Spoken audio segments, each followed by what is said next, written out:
Yasu, which is Greek for hello. All right, so here we are. We are starting our new unit, a unit that I love and I find so interesting, Greek mythology. So we are on week 1, day 1 of our brand new unit. It is I understand that we are only in school for another 4 weeks. I get that. So just laying it out there now, we are not going to get through everything. I went through a Greek mythology course that lasted for 3 months.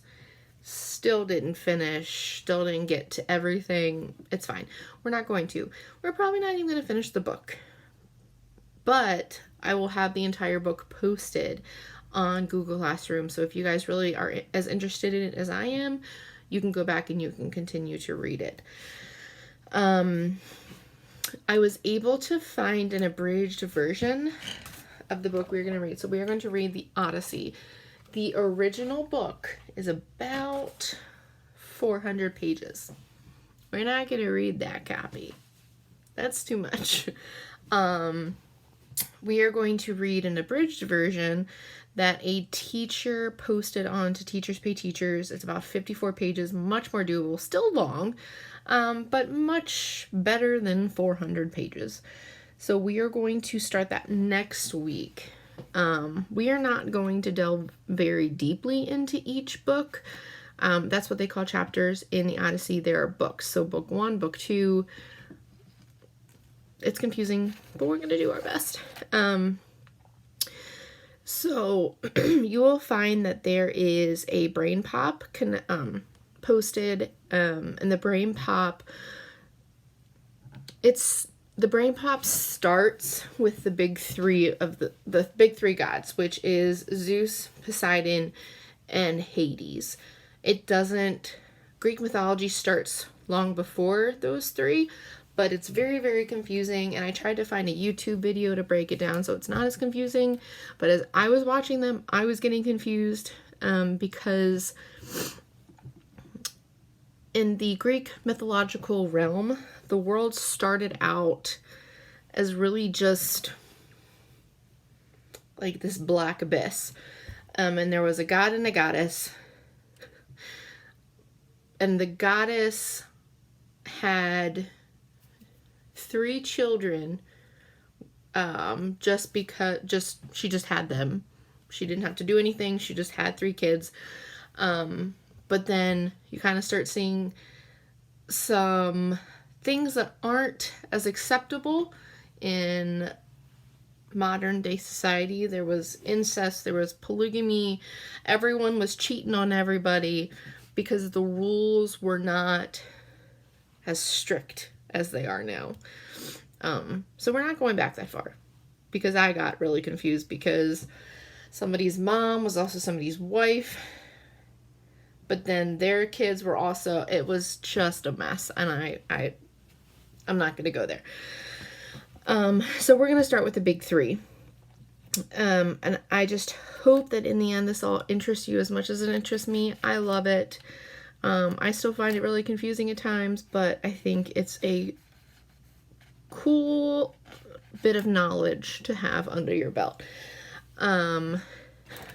Please do not watch the Disney version of Hercules and think that you're getting a historical account that is accurate. You are not, because Disney does not want to play into Zeus cheating on his wife multiple times. Disney wants to paint a cute picture, which I love Disney, and I love Hercules. I think it's a really fun movie, but it's not accurate. So please don't go and watch Hercules and think that you're going to get a good understanding of all of this. Percy Jackson might be good. Percy Jackson kind of lays out some of the foundations, and I love Percy Jackson. I'll probably go watch that today, actually. Okay, but I digress. So, I'm going to kind of break down the brain pop for you now.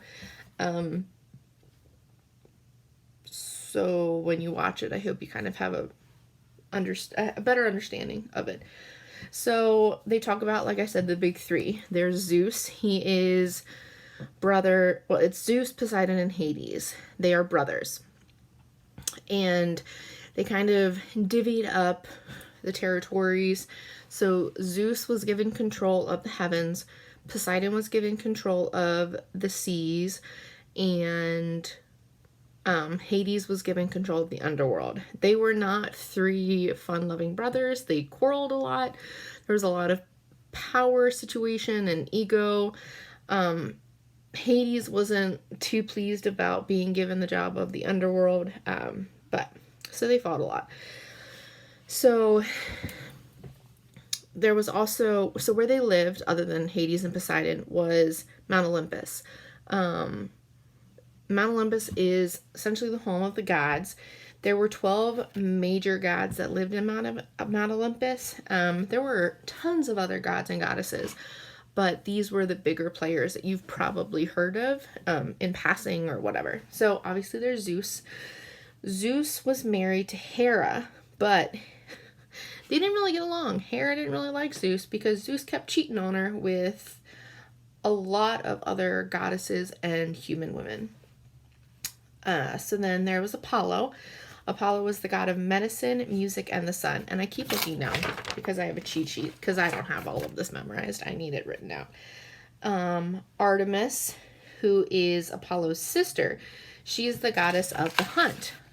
Interesting fact, Apollo and Artemis were the children of Zeus, but not Hera.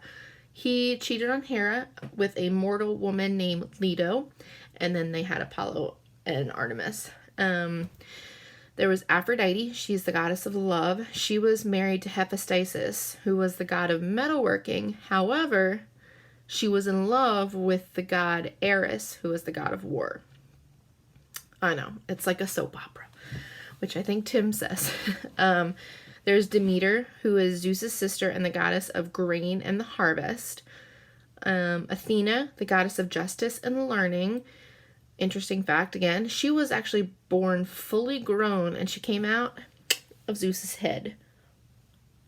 Weird, I know, but just a fun fact.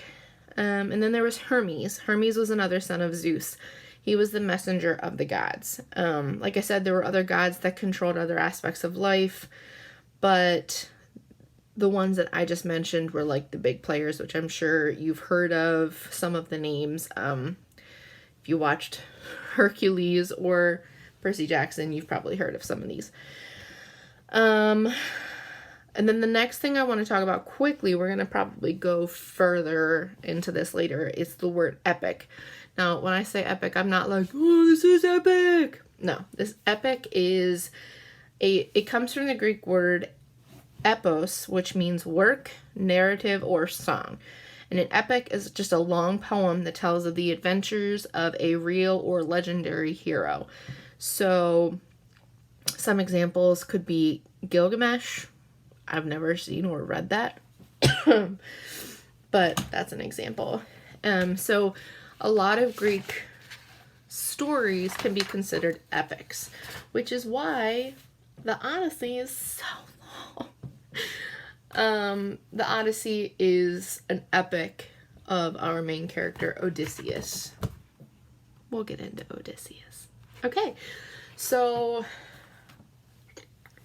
more information to come. I just wanted to kind of lay this stuff out.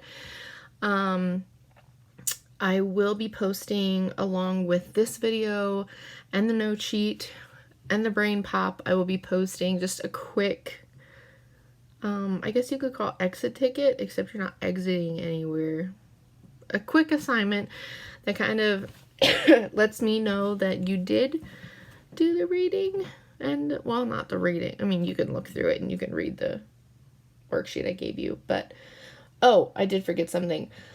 Brain Pop goes into the notion of polytheistic beliefs, which is the belief of more than one god, which the Greeks obviously definitely had. So, yeah, I will be posting all of this and then a worksheet for you guys to complete. And that will be it for me today. Tomorrow I will post a little bit of information, a little bit more of information, not necessarily any specific assignment, but just kind of more background information into Greek mythology. Wednesday, I will be posting historical background, so like the Battle of Troy, which kind of leads us into the Odyssey. Like I said, Greek mythology and Greek history is immense, and I clearly don't know everything about it. Like I have to research because it's just impossible to know all of, because there's just so much. But it's really interesting, and I haven't found anything about Greek mythology that I haven't found interesting. So yeah, all right, stay tuned. Bye guys.